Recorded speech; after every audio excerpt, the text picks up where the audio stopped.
शिवसेना ठाकरे पक्षाचे खासदार अरविंद सावंत आपल्यासोबत आहे। आपण त्याची थेट बातचीत करणार आहोत। जी माहिती समोर येते त्यानुसार महानगरपालिकेचे जे रुग्णालय आहेत त्यामध्ये औषधांचा पुरवठा करणाऱ्या ज्या यंत्रणा होत्या त्यांनी कुठेतरी आता माघार घेतलेली दिसते आणि 120 कोटींची त्यांची बिलं थकीत आहे आणि त्यामुळेच त्यांनी औषध पुरवठा थांबवला अशी माहिती मिळते। काय म्हणाल? तुम्हाला कल्पना आहे का महानगरपालिकेची इतकी दुरावस्था आहे? पहिली गोष्ट अशी आहे, मुळात तिथे जनप्रतिनिधी नाहीत। आज नगरसेवक असते ना तर ही अवस्था झाली नसती। मनमानी कारभार चालू आहे। कुठल्याही लोकप्रतिनिधींना विश्वासात न घेता सगळी प्लॅन तयार केली जातात।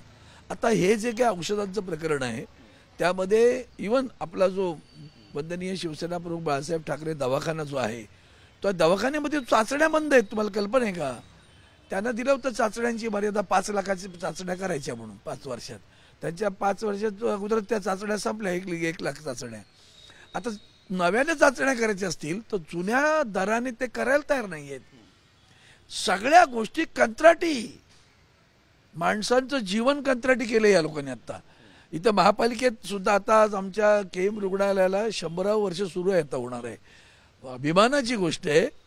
त्या केएम रुग्णालयाची दुरावस्था पाहिल्यानंतर तुमच्या सगळ्या खाजगीकरणाचे तिथे पण किडे वळवळतात तुमचे। जनसेवेमध्ये पण खाजगीकरण आणि मग तिथं त्या दुरावस्थेला नवीन इमारत बांधण्याचा प्रस्ताव खूप वर्षापासून प्रलंबित आहे।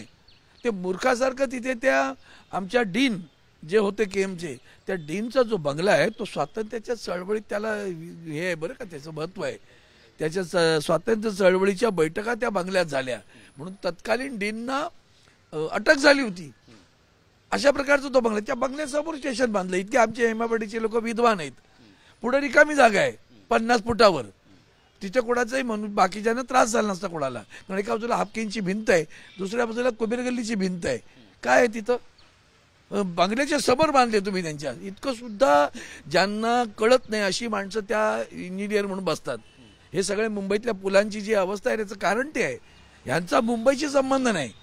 ते त्या रेल्वे विकास कॉर्पोरेशन तिथे असेच विद्वान बसलेत, त्यांना मुंबईच्या ट्रॅफिकचा कशा तसाच प्रकार। आज ही जी तुम्ही हा गंभीर प्रश्न विचारले तुम्हाला खास धन्यवाद देतो। खूप वाईट अवस्था आहे। आता इथं तात्पुरतं डीनना जे काही अधिकार आहेत, आर्थिक अधिकार जे काय आहेत त्या वित्तीय अधिकारामध्ये त्यांनी तात्पुरता औषधांचा पुरवठा चालू ठेवला आहे। पण हा काही फार काळ चालणारी गोष्ट नाही आहे ती। त्यांना काही 20-1 लाखाच्या मर्यादा असतील। आता इतक्या मोठ्या प्रमाणात जर रुग्ण तिथे येत असतील तर तुम्ही विचार करा काय अवस्था होईल केम हॉस्पिटलची ती।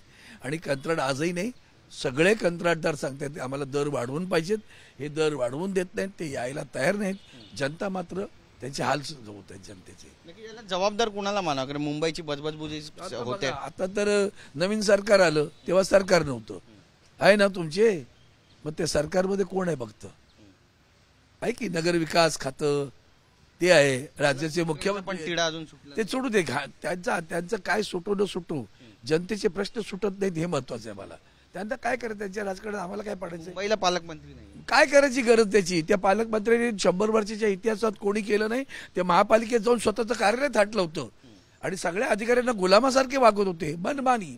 अहो साधे पूल दिलेत मी, ते वेलार असू नावाचे अधिकारी होते, त्यांनी सहकार्य केलं, मनापासून सांगतो चांगलं केलं। आता रेरोडला पूल पाहिजे, अजून झालं नाही।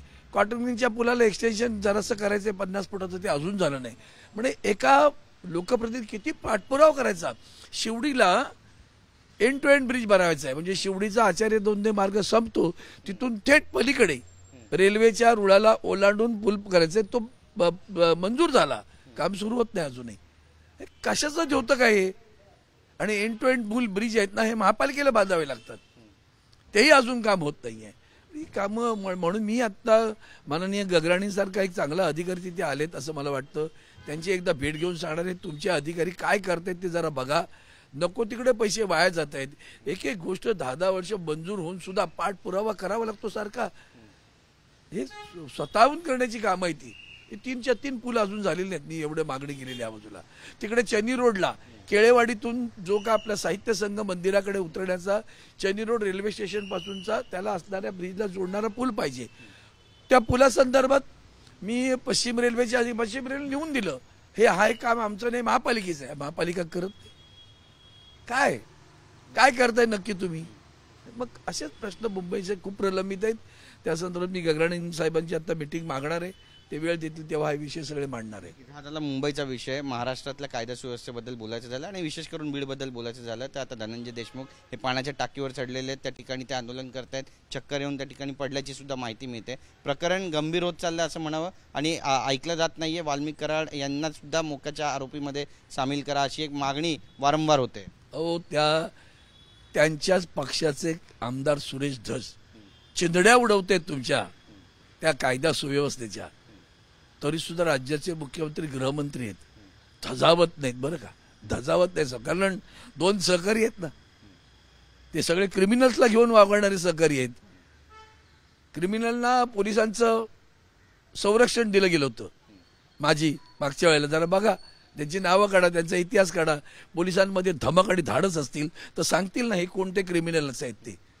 पण हेच तर काय ना, इथंच तर महाराष्ट्राच्या जनतेने आता विचार करायचे की आपण आपल्या हातून काय घडलंय का, खरंच असं घडलंय का की आपण ह्या लोकांना निवडून दिलंय का, की अशी माणसं जी कायदा सुव्यवस्था संपूर्ण ध्वस्त झाली महाराष्ट्रामध्ये.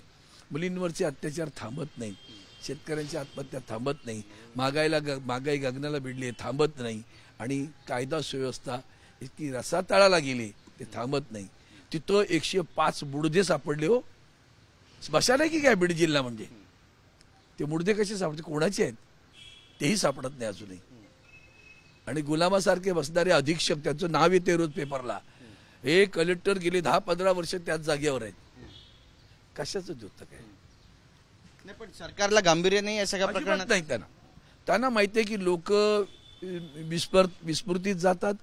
आज तुम्ही तुमच्या माध्यमातून मांडलेला तुम्हाला धन्यवाद देईन. खरं तर तुम्ही याचा पाठपुरावा करतायत, ते धस खरं तर पाठपुरावा करतायत, जितेंद्र आव्हाड पाठपुरावा करतायत, आम्ही सगळेजण त्याचा पाठपुरावा करतोय. पण त्या पाठपुराव्याला सरकारची साथ मिळत नाहीये, त्यांच्या सुद्धा आमदाराला सरकारची साथ मिळत नाही. आणि हे कशाचं द्योतक? पुन्हा सांगतो, न्याय मिळत नाही. न्याय कुठे मिळतो? न्याय मिळतो ह्या देशामध्ये अगदी सर्वोच्च न्यायालयापासून न्याय मिळत नाही. हो, आमची अपात्रतेची केस, आमदार त्यांनी 2.5 वर्ष कार्यकाल आनंदात उपभोगला. तो न्याय सरनिशांना नाही देता आला. हो, त्यांना रामशास्त्री व्हायचं एक संधी आली होती, रामशास्त्री प्रभुणे म्हणून होता आलं असतं. पण नाही ना, गुलामांच्या राज्यात त्यांचंही नाही चाललं नाही. नक्कीच एक महत्त्वाचा विषय असं पण आहे की आता पंतप्रधान सुद्धा मुंबईमध्ये येत आहेत. 15 तारखेचा कार्यक्रम आहे नवी मुंबईमध्ये इस्कॉनचा. आणि याला जोडून असा एक प्रश्न आले, ते आजही लढाऊ जहाजांचं उद्घाटन करण्यासाठी मुंबईत आल्याची मला माहिती आहे. नक्कीच. पण अमित शहा यांनी जी टीका केली उद्धव ठाकरेंवर, याबाबत तुम्हाला काय वाटतं? काल मी बोललो या विषयावर, तुमच्याही चॅनल बोललो असेल. असं आहे, त्यांचं सगळ्यात मोठं दुःख असं आहे की वंदनीय शिवसेना प्रमुखांची शिवसेना जी आदरणीय उद्धवजी बाळासाहेब ठाकरे यांच्या नेतृत्वाखाली पुढे जात आहे किंवा कार्य करत आहे, ती त्यांच्यासोबत जात नाही. यासाठी सगळा चढापट. नाही तर आम्ही 20 वर आलो ना, मग कशासाठी एवढा टाव पुढत असतात सारखे? त्यातनं 100% कळतोय का तुम्हाला? माझं देशातील सगळ्या महाराष्ट्रातील बांधवांना आणि देशातील बांधवांना आव्हान आहे, या 100% कळतंय का? ही हुकुमशाहीची वाटचाल आहे. अजूनही कळत नाही का? लोकशाहीमध्ये विरोधी पक्ष असलाच पाहिजे, त्याचं अस्तित्वच असतं कामा नये. ग्रामपंचायतीपासून लोकसभेपर्यंत असं ज्यांच्या मनात आहे ती माणसं आज राज्य करतायत. आणि ते राज्यकर्ते असं म्हणतात बरं, आम्हाला आजही विश्वास वाटत नाही की जनतेने आम्हाला भरभरून निवडून दिलंय. माझं आपल्याला सुद्धा कळकळीचं आव्हान आहे, आजही मतदार यादी घ्या, कुठलीही घ्या, तुम्हाला जी हवी ती घ्या, आणि त्या यादीमध्ये ऑनलाईन नोंदणी शेवटच्या क्षणी किती झाली ती पहा. ती नोंदणी झालेली माणसं तिथे राहतात का पहा, म्हणजे अजूनही कळेल तुम्हाला की ही लबाडी कशी केलेली आहे. नक्कीच. लाडक्या बहिणी संदर्भातला एक महत्त्वाचा आणि शेवटचा प्रश्न आहे. छगन भुजबळ म्हणतात की ज्या बहिणी नियमात बसत नाही त्यांनी आपली नावं परत घ्यावी, अन्यथा दंड वसूल केला जाईल त्यांच्याकडून. त्या बहिणींना दिलं का तुम्ही? मतं पाहिजे होती ना. बहिणींना पण कळलं पाहिजे कसे भाऊ आहेत तुमचे, बरं का?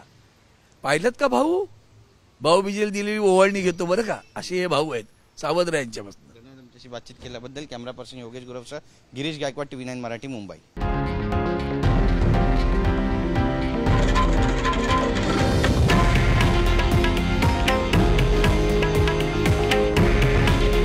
हे आहे देशातील नंबर 1 न्यूज नेटवर्क आणि आपण पाहत आहात TV9 मराठी. काळजी तुमची, हित महाराष्ट्राचं.